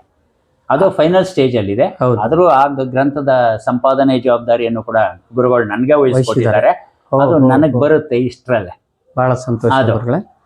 ನಮ್ಮ ಮಾನವ ವಿಕಾಸ್ ಫೌಂಡೇಶನ್ ಈ ದಶೆ ಒಳಗೆ ಏನ್ ಸಾಧ್ಯ ಆಗುತ್ತೋ ಅಷ್ಟು ಸೇವಾ ಕಾರ್ಯವನ್ನ ಮಾಡಿ ಈ ವಿಸ್ತೃತವಾದ ಸ್ವರೂಪ ಇದಾಗಬೇಕಾಗಿದ್ದೀವಿ. ಅದ ಎಲ್ಲಾ ಸಂಘ ಸಂಸ್ಥೆಗಳು ಮುಂಚೂಣಿಯಲ್ಲಿ ನಿಂತು ಏನು ಯುವಕರನ್ನ, ವಿಶೇಷವಾಗಿ ಯುವಕರನ್ನ, ಮಕ್ಕಳನ್ನ ಅವರನ್ನ ಕರೆದು ಕೂಡಿಸ್ಕೊಂಡು ಅವ್ರಿಗೆ ನಮ್ಗೊಬ್ರು ಬರ್ಲಿ, ಇಬ್ರು ಬರ್ಲಿ ಅದನ್ನ ಹೇಳ್ತಾ ಹೋದ್ರೆ ಅವ್ರಿಗೆ ಆಸಕ್ತಿ ಬೆಳೆಸಿದ್ರೆ ಏನಾಗುತ್ತೆ ಅಂದ್ರೆ, ಹಿಂದೆ ಸುಮಾರು 100 ವರ್ಷದಿಂದ ಏನಿತ್ತಲ್ಲ ವೀರಶೈವದ ಸ್ಥಿತಿಗತಿಗಳು, ಆ ಮಟ್ಟಕ್ಕೆ ಮತ್ತೆ ಬರುತ್ತೆ, ಮತ್ತೆ ಖಂಡಿತ ಬರುತ್ತೆ. ಆಶಾಭಾವನೆಯನ್ನು ಹೊಂದಬಹುದು. ಅಲ್ಲ, ಅದು ಯಾವಾಗ್ಲೂ ನಾವು ಇಟ್ಕೊಳ್ಳೇಬೇಕು. ಅಲ್ಲ, ನಿಜವಾಗ್ಲೇ ಹೇಳ್ಬೇಕಂದ್ರೆ ವೀರಶೈವ ಲಿಂಗಾಯತರಿಗಿರುವಂತ ನೆಟ್ವರ್ಕ್, ಇವತ್ತಿನ ಪರಿಭಾಷೆ, ಕಾಲಧರ್ಮದ ಪರಿಭಾಷೆ ಬಳಸಿ ಹೇಳೋದಾದ್ರೆ ಅದ್ಭುತವಾದ ನೆಟ್ವರ್ಕ್ ಇದೆ ನಮಗೆ. ಆದ್ರೆ ಅದನ್ನ ಪ್ರಯೋಗಾತ್ಮಕವಾಗಿ ಇಂಥ ವಿಷಯಗಳನ್ನ ಅವ್ರಿಗೆ ಮುಟ್ಟಿಸುವಂತ ಕಾರ್ಯದಲ್ಲಿ ಹಿನ್ನಡೆ ಅನುಭವಿಸ್ತಾ ಇದ್ದಾರೆ. ನಮ್ಮಲ್ಲಿ ಇನ್ನೊಂದು ವಿಶೇಷ ಈ ಕೃತಿದು, ಆ ಪ್ರಶ್ನೆಗೆ ಬರ್ಲಿಲ್ಲ, ನಾನೇ ಹೇಳ್ಬಿಡ್ತೀನಿ. ಹೇಳಿ. ಏನಂದ್ರೆ ಕೊನೆಯ 5 ಅಧ್ಯಾಯಗಳೇನಿದೆಯಲ್ಲ, ಅಲ್ಲಿಗೆ 13 ಅಧ್ಯಾಯದಲ್ಲಿ 13, 12, 11, 10, 9 ಈ 5 ಅಧ್ಯಾಯಗಳಲ್ಲಿ ಒಂದೊಂದು ಅಧ್ಯಾಯವೂ ಕೂಡ ಒಂದೊಂದು ಪೀಠದ ಏನೋ ಕೃತಯುಗದಿಂದ ಹಿಡಿದು ವರ್ತಮಾನದ ಜಗದ್ಗುರುಗಳವರೆಗಿನ ಸಮಗ್ರ ಇತಿಹಾಸ. ಇದು ವಿಶೇಷ. ಸಂಸ್ಕೃತದಲ್ಲಿ ಪದ್ಯ ರೂಪದಲ್ಲಿ, ಕನ್ನಡದಲ್ಲಿ ನಿಮಗೆ ಬಂದಿದೆ, ಕಾಶಿ ಜಗದ್ಗುರುಗಳೇ ಕನ್ನಡದಲ್ಲಿ ಮಾಡಿದ್ದಾರೆ ಪಂಚಪೀಠ ಪರಂಪರೆ ಅಂತ. ಈಗ ಇಲ್ಲಿ ಈ ಸಂಸ್ಕೃತದಲ್ಲಿ ಅದು ಪದ್ಯ ರೂಪದಲ್ಲಿ ಈಗ 9ನೇ ಅಧ್ಯಾಯ ರಂಭಾಪುರಿ ಪೀಠದ ಇತಿಹಾಸವನ್ನ ಕೃತಯುಗದಿಂದ ಆರಂಭಗೊಂಡು ವರ್ತಮಾನದ ಜಗದ್ಗುರುಗಳವರೆಗೆ ಅವ್ರು ಮಾಡಿರ್ತಕ್ಕಂತಹ ಸಾಧನೆಗಳ ಸಮೇತ ವಿಸ್ತೃತವಾಗಲ್ಲ, ಸಂಕ್ಷಿಪ್ತವಾಗಿ ಮಾಹಿತಿ ರೂಪದಲ್ಲಿ ಹಾಗೆ ಪ್ರತಿಯೊಂದು ಪೀಠಕ್ಕೆ ಸಂಬಂಧಪಟ್ಟಂತ ಇಂದಿನ ವರ್ತಮಾನ ಜಗದ್ಗುರುಗಳವರೆಗೆ ಆ ಪೀಠದಲ್ಲಿ ಆಗ್ತಾ ಇರತಕ್ಕಂತಹ ಕೆಲಸ ಕಾರ್ಯಗಳು, ಸಾಧನೆಗಳು ಇವೆಲ್ಲವನ್ನು ಕೂಡ ವಿಸ್ತೃತವಾಗಿ ಮಾಡಿದ್ದಾರೆ. ಇದು ಒಂದು ಒಳ್ಳೇದರೆ. ಅಂದ್ರೆ ಉಪನ್ಯಾಸ ಮಾಡುವಂತವರಿಗೆ, ಉಪದೇಶವನ್ನು ಕೊಡುವಂತ ಇವರಿಗೆ, ಮಠಾಧ್ಯಕ್ಷಗಳಿಗೆ, ಬೇರೆ ಬೇರೆ ಮಠಗಳ ಸ್ವಾಮಿಗಳಿಗೆ, ಜಿಜ್ಞಾಸುಗಳಿಗೆ ಎಲ್ಲರಿಗೂ ಒಂದು ಅನುಕೂಲ ಆಗುತ್ತೆ. ಎಲ್ಲರಿಗೂ ಪ್ರಯೋಜನಕಾರಿ. ಮತ್ತೆ ಇದು ಈಗಾಗಲೇ ಅವ್ರಿಗೆ ಸಂಸ್ಕೃತದಲ್ಲಿ ಒಂದು ವೃತ್ತಿ ಅಂತೇಳಿ ನಮ್ಮ ಕಾಶಿಯ ಒಬ್ಬ ಇವರು ಬೆನಾರಸ್ ಯೂನಿವರ್ಸಿಟಿಯ ವಿದ್ವಾಂಸರು ಅದನ್ನು ಈಗಾಗಲೇ ಮಾಡ್ಬಿಟ್ಟಿದ್ದಾರೆ. ಅದಕ್ಕೆ ಮೂಲ ಈಗ ಹಿಂದಿಗೆ ಸಮಗ್ರವಾಗಿ ನಾನು ಯಾವ ರೀತಿಯಾಗಿ ಭಾವಾನುವಾದ ಮಾಡಿದೀನಿ ಅದು ಆ ಕಾರ್ಯ ಪ್ರಗತಿಯಲ್ಲಿದೆ. ಹಿಂದಿಯಲ್ಲಿ ಆಗ್ತಾ ಇದೆ. ಇದು ಅದೇ ರೀತಿಯಾಗಿ ಬೇರೆ ಬೇರೆ ಭಾಷೆಗಳಿಗೂ ಕೂಡ ಮಾಡಿಸ್ಬೇಕು ಅನ್ನೋದು ಈಗಾಗಲೇ ಜಗದ್ಗುರುಗಳು ಚಿಂತನೆ ಮಾಡ್ತಾ ಇದ್ದಾರೆ. ಆ ಎಲ್ಲ ಭಾಷೆಯ ವಿದ್ವಾಂಸರುಗಳ ವೆಬ್ಸೈಟ್ ಗೆ ಏನಾದ್ರು ಹಾಕುವಂತ ಬೆಳವಣಿಗೆ ಇದೆ ಗುರುಗಳ?